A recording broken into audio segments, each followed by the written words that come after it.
Hello friends. तो देखो, आज हम पढ़ेंगे पीपल एंड एनवायरनमेंट। ठीक है, पीपल एंड एनवायरनमेंट का चौथा चैप्टर। ठीक है, और यहाँ पर चौथे लेक्चर में हम वही इम्पोर्टेंट क्वेश्चनों पर डिस्कशन करेंगे। तो यदि अभी तक आपने चैनल को सब्सक्राइब नहीं किया तो प्लीज़ एक बार ज़रूर चैनल को सब्सक्राइब करो, वीडियो को लाइक करो, ढेर सारे कमेंट्स करो और हमारे साथ बिल्कुल परमानेंटली जुड़ जाओ, क्योंकि अब की बार कुछ करके दिखाना है। ये बात ध्यान में रखना। अब आपको बहुत अच्छा टाइम मिल रहा है, बहुत लंबा टाइम मिल रहा है तैयारी करने के लिए। तो अभी भी कुछ नहीं कर रहे हो, इसका मतलब है कि कुछ ज़्यादा ही गलत कर रहे हो आप। ठीक है, बहुत लंबा टाइम मिल रहा है, बहुत गजब टाइम है। तो बिल्कुल सभी के सभी सीरियस होके पढ़े। क्वेश्चन नंबर फर्स्ट से स्टार्ट करते हैं हम। आज का फर्स्ट क्वेश्चन है क्वेश्चन नंबर 42वां। निम्नलिखित में से कौन सा कथन सतत विकास को श्रेष्ठ रूप से व्याख्यात करता है? ठीक है, प्राकृतिक संसाधनों का न्यूनतम उपयोग, प्राकृतिक संसाधनों का अपने लाभ के लिए उपयोग, प्राकृतिक संसाधनों का न्यायपूर्ण उपयोग जिससे कि वे पीढ़ियों के लिए उपलब्ध रहें, अपने प्राकृतिक संसाधनों को भविष्य की अपनी पीढ़ियों के लिए संरक्षित करना। इस क्वेश्चन का सही आंसर दो सभी के सभी। यहाँ पर सही आंसर क्या होने वाला है मेरे प्यारे प्यारे साथियों? यहाँ पर सही आंसर है ऑप्शन सी। ठीक है, देखो क्या है कि प्राकृतिक संसाधनों का न्यायपूर्ण उपयोग जिससे कि वे पीढ़ियों के लिए उपलब्ध रहें। हम यहाँ पर पढ़ते हैं सबसे पहले सारी बातें।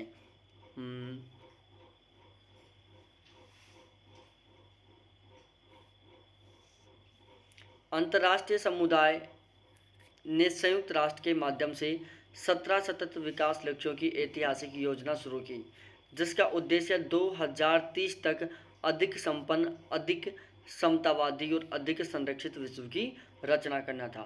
सतत विकास लक्ष्य कितने थे? टोटल 17 थे। उनका उद्देश्य कब तक पूरा करना था? 2030 तक था। उनके अनुसार विश्व की कैसी रचना होनी चाहिए थी? अधिक संपन्न विश्व, अधिक समतावादी विश्व और अधिक संरक्षित विश्व। आगे बात करते हैं 17 सतत विकास लक्ष्य और 169 सतत उद्देश्य सतत विकास के लिए 2030 एजेंडा के अंग हैं। 17 सतत विकास लक्ष्य, 169 उद्देश्य सतत विकास के लिए 2030 एजेंडा के अंग है, जिसे सितंबर 2015 तक, हटाओ इन बातों को छोड़ो, ज़्यादा इंपॉर्टेंट बातें नहीं है वो वाली। इतना भी नहीं पढ़ना है हमें, डिटेल से पढ़ना है, लेकिन इतना भी नहीं पढ़ना कि बहुत ही डीपली चले जाएं। कौन सा प्रदूषक समुद्री प्रदूषण का सबसे बड़ा स्रोत है? कृषि अपवाह, तेल रिसाव, औद्योगिक एक्रस्ट, जल और सीवेज। कौन सा प्रदूषक समुद्री प्रदूषण का सबसे बड़ा स्रोत है? बताओ। बहुत गजब का क्वेश्चन है, हर किसी को आंसर देना है यहाँ पर। मैं तो दूंगा ये आंसर भाई लोगों। तो देखो यहाँ पर आपको ध्यान में रखना है, समुद्री प्रदूषण का सबसे बड़ा स्रोत क्या है यहाँ पर? या तो कृषि अपवाह हो सकता है या सीवेज हो सकता है। तो ध्यान रखना, जो कृषि अपवाह है वो समुद्री प्रदूषण का जो सबसे बड़ा स्रोत है वो है यहाँ पर सीवेज। क्या है? सीवेज है, सीवेज।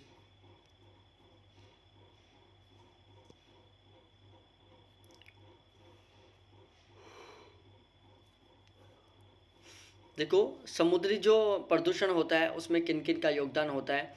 कच्चा तेल और पेट्रोलियम, सागरों में जानबूझकर रासायनिक पदार्थों का निकास, जैविक कूड़ा करकट और सीवेज को समुद्र में डालना, गंदे पानी का सागरों में निकास, ज्वालामुखी प्रस्फुटन और अंतरिक्षी कूड़ा। तो ये कुछ कारक हैं जिनकी वजह से समुद्री जल में प्रदूषण होता है। हम आगे बढ़ते हैं, अगले क्वेश्चन पर चलते हैं। देखो, वर्ष 2022 तक पवन ऊर्जा से बिजली उत्पन्न करने के लिए भारत सरकार ने क्या लक्ष्य निर्धारित किए हैं? पवन ऊर्जा की बात की है यहाँ पर, सौर ऊर्जा की भी ध्यान रखना है, पवन ऊर्जा की भी ध्यान रखना है आपको, और हाइड्रो इलेक्ट्रिक पावर प्लांट के बारे में बात ध्यान रखनी है आपको, जिसको हम इंग्लिश में पन बिजली बोलते हैं।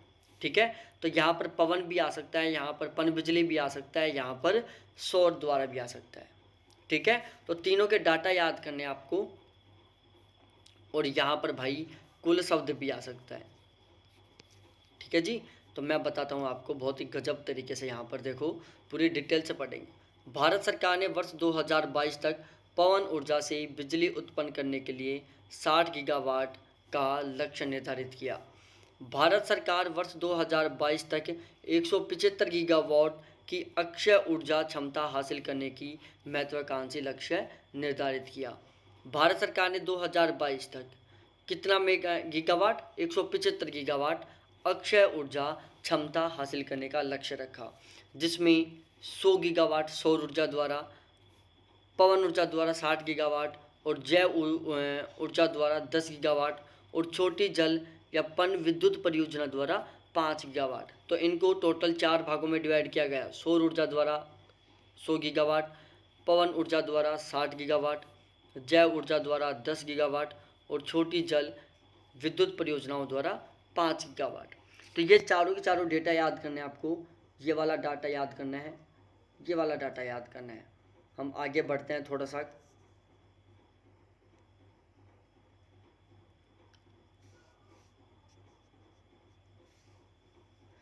परमाफ्रॉस्ट किस बायोम की विशेषता को बताता है? बताओ। जो बंदा भाई साहब ज्योग्राफी है ना, और वो यदि इस क्वेश्चन को गलत कर रहा है तो भाई लोगों क्या बताऊं यार आपको, मैं क्या बताऊं, बहुत शर्म वाली बात हो जाएगी। मतलब यदि आप इस क्वेश्चन को गलत कर रहे हो ना, तो ये चुल्लू है, इसमें पानी भरो, इसमें नाक डबो और तब तक सांस मत लो, तब तक नाक को उस पानी में डबो के रखो तब तक कि आपकी सांस परमानेंटली ना निकल जाए। यदि आप ज्योग्राफी से और इस क्वेश्चन का गलत आंसर देते हो, और यदि आप सही आंसर दे रहे हो तो भी आपको बड़ा, खुद को ऐसा मत समझना कि यार मेरी तो फिर इज्जत का सवाल हो गया है, मैं तो बहुत इंटेलिजेंट बन गया। ऐसा कुछ नहीं है। आप सही आंसर दे रहे हो तो भी कोई फतह नहीं कर रहे इस क्वेश्चन में, क्योंकि क्वेश्चन बहुत ही सिंपल है भाई। टुंड्रा, टुंड्रा आएगा यहाँ पर, टुंड्रा। देखो परमाफ्रॉस्ट क्या होता है? परमाफ्रॉस्ट एक ऐसा क्षेत्र होता है जो कई हजार लाखों सालों से बर्फ से ढका हुआ है। एक ऐसा क्षेत्र जो कई हजारों वर्षों से बर्फ से ढका हुआ है, उसको हम क्या बोलते हैं? परमाफ्रॉस्ट बोलते हैं। यूट्रॉफिक जल में कैल्शियम ऑक्सीजन की मांग होती है। मैंने बताया था ओलिगोट्रॉफिक भी, यूट्रॉफिक भी और मेसोट्रॉफिक भी। मैंने तीनों समझा दिया, ओलिगोट्रॉफिक भी समझा दिया, यूट्रॉफिक भी समझा दिया, मेसोट्रॉफिक भी समझा दिया। आपने वीडियो नहीं देखा है तो प्लीज़ ज़रूर देखें, और यदि आप वीडियो नहीं देखना चाहो तो पीडीएफ ले लो। पीडीएफ के लिए एक सिंपल सा आसान सा तरीका है, ये मेरे नंबर हैं व्हाट्सअप, इनके ऊपर मेरे से चैट कर लेना, मैं पीडीएफ दे दूँगा आपको। काम की पीडीएफ है, काम आएंगे आपके। तो ये लो भाई। देखो यूट्रॉफिक में क्या होता है,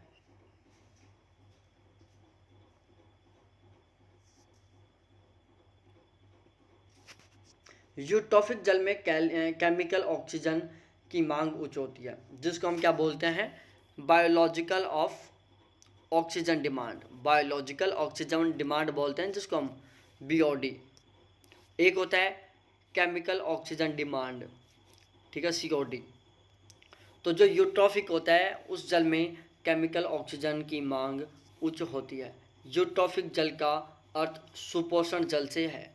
सुपोषण शब्द से बस इतना रखो कि जो यूट्रॉफिक जल होता है उसका संबंध किससे है, अर्थ क्या है?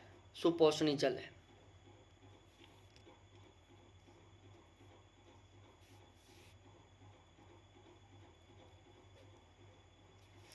कच्छ वनस्पति कहाँ मिलती है? ताजा जल प्रणाली में, संताप क्षेत्र में, अर्धशुष्क क्षेत्र में या खारा क्षेत्र में। बताओ कच्छ वनस्पति कहाँ पर मिलती है? बहुत शानदार क्वेश्चन है। कच्छ वनस्पति का क्वेश्चन है, हर कोई आंसर दे दो भाई। देखो कच्छ वनस्पति है ना, वो सबसे ज़्यादा कहाँ पर मिलती है? खारा क्षेत्रों में। खारा क्षेत्र कौन कौन से आ जाते हैं? देखो जो ये है ना क्या, कच्छ वनस्पति, यह मुख्यतः मिलती है समुद्री किनारों के क्षेत्र में। जो समुद्री किनारे वाले क्षेत्र है वहाँ पर कच्छ वनस्पति पाई जाती है, और समुद्र के जो किनारे वाले क्षेत्र होते हैं वहाँ पर कैसा पानी होता है? खारा पानी होता है। कच्छ वनस्पति को मैग्रोव वनस्पति के नाम से भी जाना जाता है भाई साहब। कच्छ वनस्पति को मैग्रोव वनस्पति के नाम से भी जाना जाता है, ये बात भी आपको ध्यान में रखनी है।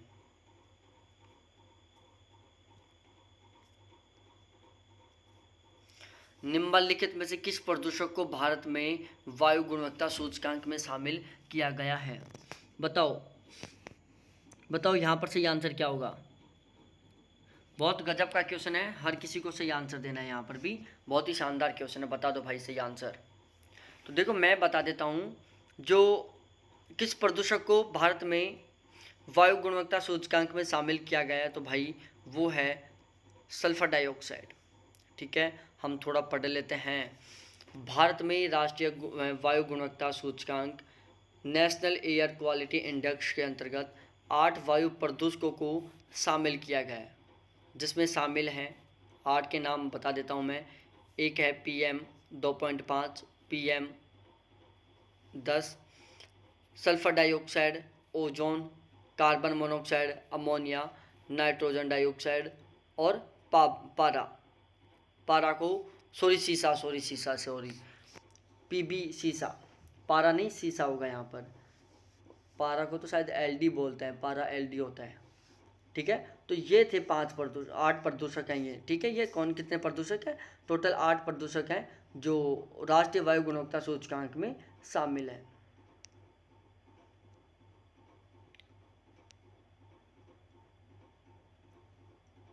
नींद ज़्यादा आ रही है आज, उपास आ रहा अच्छी तरीके से। निम्नलिखित में से कौन नगर पालिका वाले ठोस कचरे की जैव वैज्ञानिक विधि है?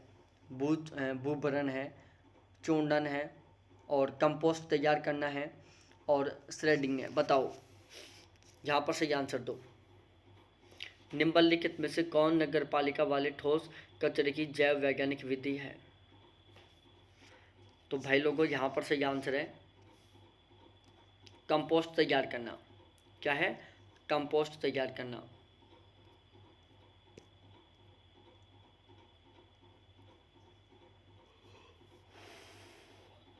पानी में किसकी अधिकता से ब्लू बेबी सिंड्रोम होता है? पानी में किसकी अधिकता से ब्लू बेबी सिंड्रोम होता है?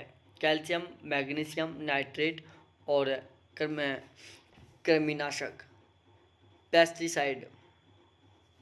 बताओ पानी में किसकी अधिकता से ब्लू बेबी सिंड्रोम रोग होता है? तो देखो पानी में यदि नाइट्रेट की मात्रा बढ़ जाती है ना, तो भाई उससे क्या रोग होता है? ब्लू बेबी सिंड्रोम रोग हो जाता है। ठीक है जी, तो पानी में, हाँ यहाँ पर देख लो,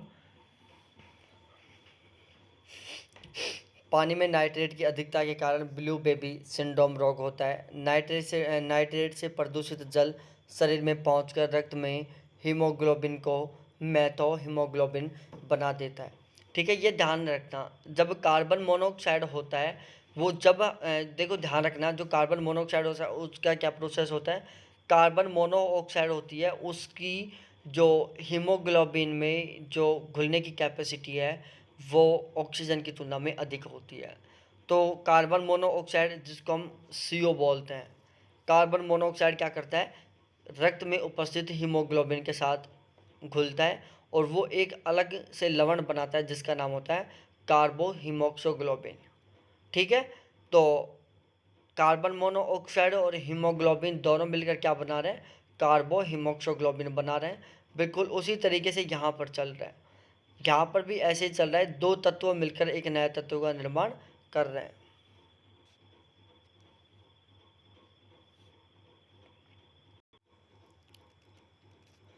अंतर्राष्ट्रीय सौर संधि इंटरनेशनल सोलर अलायंस की स्थापना हेतु संयुक्त रूप से किसने प्रयास किया था?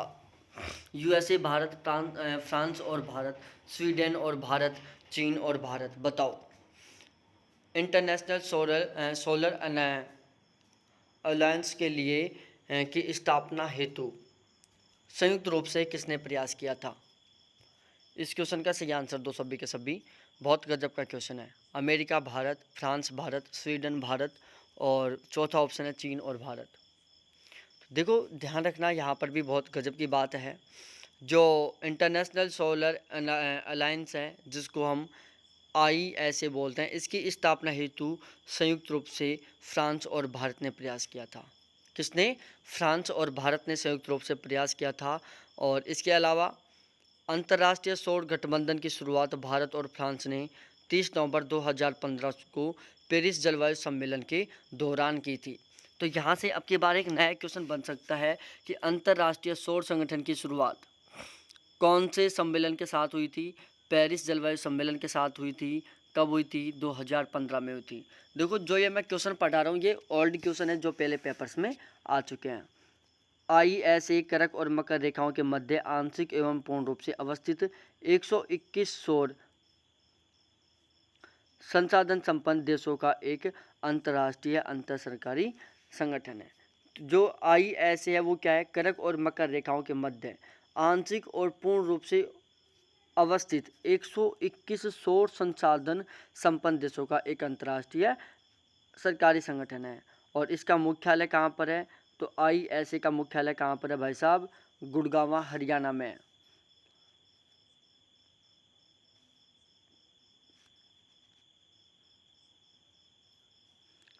पलाऊ ओशनिया में स्थित एक देश है। हटाओ।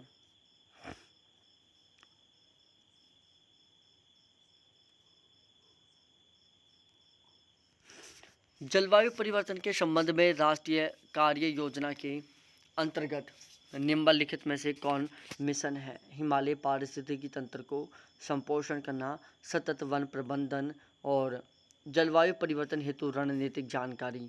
Option A, option B, option C, option D. 4 total option है, सही आंसर बता दो। और ध्यान रखें, सुबह 7 बजे क्विज आ जाएगी फर्स्ट पेपर की।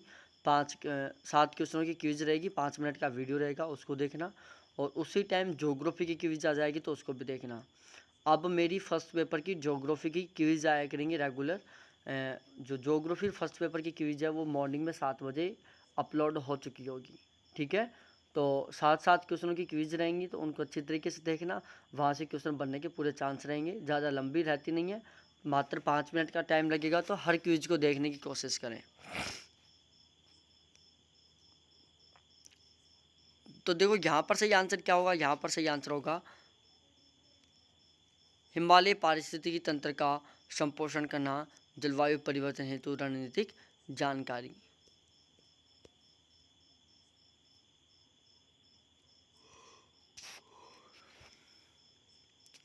देखो यहाँ से पढ़ो अब। राष्ट्रीय कार्य योजना 8 प्राथमिकताओं वाले राष्ट्रीय मिशनों पर ध्यान केंद्रित करती है। सौर ऊर्जा, ऊर्जा क्षमता बढ़ाना, टिकाऊ विकास, जल संरक्षण, हिमालय पारिस्थितिकी तंत्र का संपोषण करना, ग्रीन इंडिया, टिकाऊ कृषि, जलवायु परिवर्तन हेतु रणनीतिक मंच। भारत सरकार द्वारा वर्ष 2030 तक भारत में विद्युत शक्ति की कुल संस्थापित क्षमता में नवीनीकरणीय ऊर्जा की हिस्सेदारी का कितना लक्ष्य है? बताओ। बहुत शानदार क्वेश्चन है। यहाँ से हर बार पेपर में क्वेश्चन बन रहा है, अब की बार भी 2-3 बार क्वेश्चन बन चुका है इसी टॉपिक से। तो सभी को अच्छी तरीके से ये पढ़ना है, ठीक है, क्योंकि आगे भी यहाँ से क्वेश्चन बन सकता है। तो देखो, बहुत गजब का क्वेश्चन है। भारत सरकार द्वारा वर्ष 2030 तक भारत में विद्युत शक्ति की कुल संस्थापित क्षमता में नवीकरणीय ऊर्जा की हिस्सेदारी का लक्ष्य 40% रखा गया है। ठीक है, नवीकरणीय ऊर्जा की हिस्सेदारी का लक्ष्य कितना है? 40% है, जिसे कब तक प्राप्त करना है? 2030 तक प्राप्त करना है। ठीक है, आगे बात करते हैं। भारत ग्रीन हाउस गैसों का तीसरा बड़ा उत्सर्जक देश है। ठीक है, भारत है जो ग्रीन हाउस गैसों का तीसरा सबसे बड़ा उत्सर्जक देश है। वर्तमान समय में नवीनीकरणीय ऊर्जा की हिस्सेदारी लगभग 25% है, जिसे 2030 तक बढ़ाकर 40% कर दी जाएगी। ठीक है, मैंने पहले समझा दिया। टोटल जो नवीनीकरणीय ऊर्जा द्वारा, जो नवीनीकरणीय संसाधनों द्वारा ऊर्जा उत्पादित करने की जो कैपेसिटी है वो करनी है इनको 175 गीगावाट। और 175 गीगावाट को उन्होंने अलग अलग पार्ट्स में डिवाइड किया है, जैसे 100 गीगावाट सोलर से, 60 गीगावाट विंड से, और 15 गीगावाट 10 गीगावाट उन्होंने टारगेट लिया जैव से, और 5 गीगावाट पनबिजली से। तो ऐसे ओवरऑल 175 गीगावाट का उनका टारगेट है। परमाणु कचरे को डंप करने के लिए निम्नलिखित में से कौन सा सर्वाधिक उपयुक्त है? तो देखो, परमाणु कचरे को डंप करने के लिए सबसे ज़्यादा बेस्ट कौन सा है? वो है भाई साहब लवण खान। क्या? लवण खान। परमाणु कचरे को डंप करने के लिए सबसे ज़्यादा बेस्ट है लवण खान।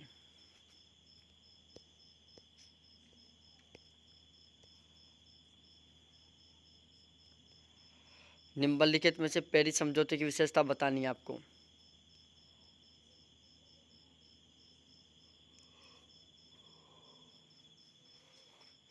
पहला, यह समझौता पर्यावरण प्रदूषण में कमी लाने के उपायों पर ध्यान केंद्रित करता है।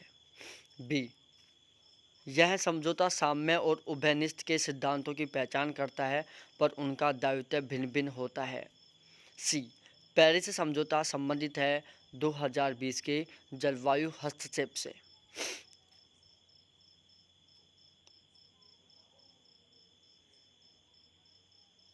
Option A, option B, option C, option D, 4 option है, सही आंसर दो।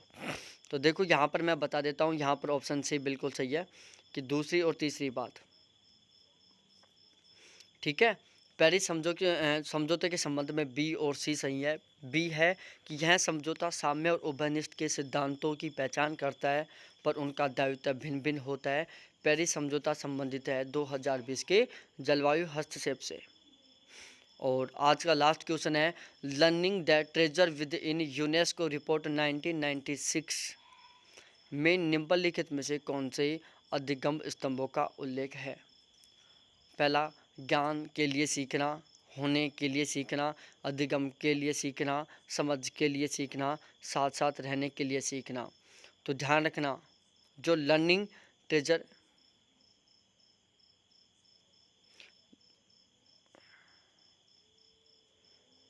The treasure with in UNESCO report 1996 के अधिगम के स्तंभ क्या क्या हैं। ज्ञान के लिए सीखना, होने के लिए सीखना, अधिगम के लिए सीखना और साथ साथ रहने के लिए सीखना। ठीक है, तो हमारी आज की जो क्लास हुई है समथिंग 23-24 मिनट की क्लास हुई है, लेकिन 24 मिनट की क्लास में हमने 1 घंटे का कंटेंट पढ़ लिया। यदि हम वैसे लाइव आते तो इन क्वेश्चनों को कंप्लीट कराने में ही हमारे 40 से 45 मिनट लगती आराम से, बिल्कुल मिनिमम। तो यहाँ से आपका टाइम भी बच गया और आपको बहुत इंपॉर्टेंट क्वेश्चन भी मिल गए, वो भी फुल डिस्क्रिप्शन के साथ। ठीक है, हमने थोड़ी स्पीड बढ़ा के बताया। पहले बात तो आपको स्पीड बढ़ाने की ज़रूरत है नहीं, क्योंकि इससे ज़्यादा स्पीड से देखोगे समझ में नहीं आने वाला। ठीक है, तो बिल्कुल सही ढंग से तैयारी करो। थैंक्स देखने के लिए, बाय। चैनल को सब्सक्राइब नहीं किया तो सब्सक्राइब करके बेल आइकन को दबा दो।